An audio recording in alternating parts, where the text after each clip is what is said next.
Hi, Chris. Hi, Rose. How lovely to see you, and a huge AAM welcome. Thank you very much. Yeah, It's lovely to be here. fantastic. Well, here's a little introduction to our new CEO at AAM, who is taking over from me, Chris Farrell, on the 1st of April.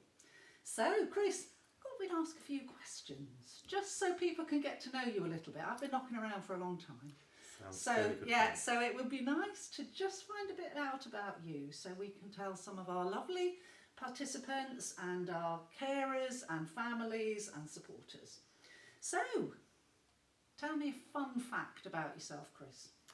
Okay, so this is a guilty secret Uh-oh. as well as a fun fact. Okay. Fire away. I've lived in York for all my adult life, Yeah, but I was actually born in Manchester. right. As a 10-year-old, I had a very strong Mancunian accent, and it would have been very evident where I was born. But between Manchester and York, I lived in the Lake District for my teenage years, and that neutralised my accent largely. So now, when I have to confess I'm from the wrong side of the Pennines, there's no evidence of my origins, and I can claim to be a proud Yorkshireman. Well, absolutely. Well, we've got the white and the red roses, haven't we? So you were a red rose, you're now a white one. Exactly, I certainly feel adopted. Good. If nothing else. Well, you'll certainly feel adopted here. We're like a big family. There you go. So, yes. So, you're a musician, aren't you? So, music is a massive thing and it's all about AAM. But tell us about, have you got any favourite music? I don't really have a favourite style of music particularly, but I've played music, guitar particularly, for as long as I can remember, and certainly because of that I find I can get too involved in guitar music, so I'd much prefer listening to another instrument and another genre because I can just switch off and enjoy it and immerse myself in it rather than thinking about it too technically. So you're far more likely to find me listening to jazz. Oh, okay. Current favourite might be Kamasi Washington. Okay, nice. But going right the way back through all the Blue Note stuff, Yeah. pushing on some of the avant-garde stuff, but then across the board, everything from contemporary, electronic, classical, folk, roots, Americana. Wow. Okay, you've got the job, mate. He's a music organiser. All takers. So, moving on from that, I know you've had a few connections with Accessible Arts and Media and right back as far as the Old Dairy Studios in that little old shed, old milk shed down on Haxby Road. So tell us a bit about that. That's right. So I came to York to go to university. Yeah. And I managed about 2 years concentrating on studies before I ended up at a friend's party with a guitar in the corner and picking it up to play a few tunes. His housemate said, "I didn't know you played guitar, do you want to be in a band?"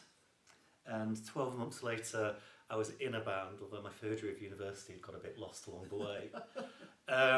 But at that point, 12 months in, we decided to have a proper go at it. We checked out where we could do a recording, and Old Dairy Studios was top of the list. Fantastic. What we like to hear. So we're too poor for taxis, didn't have any friends with cars, so we walked down with our kit, did our first demo tape. The keyboard player's girlfriend took us for lunch because she was concerned we'd fall over if we didn't get anything to eat. And we had our first demo. Oh, fantastic. On the back of that, continued to play professionally in various things for 3 or 4 years.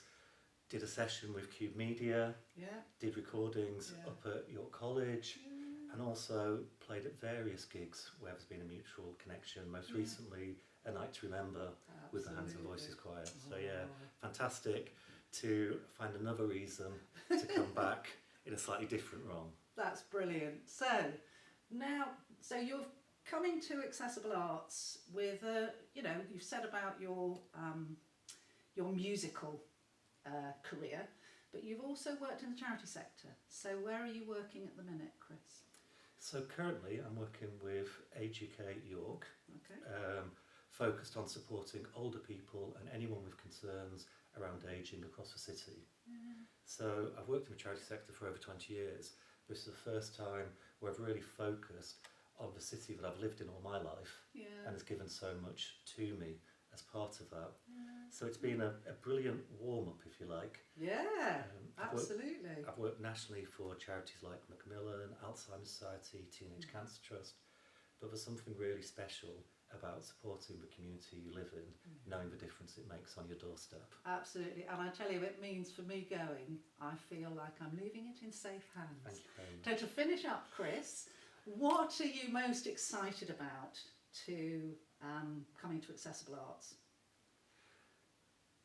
So for me, it's seeing the difference we can make and the fantastic role, lives, what can be achieved when we work together on something that really matters.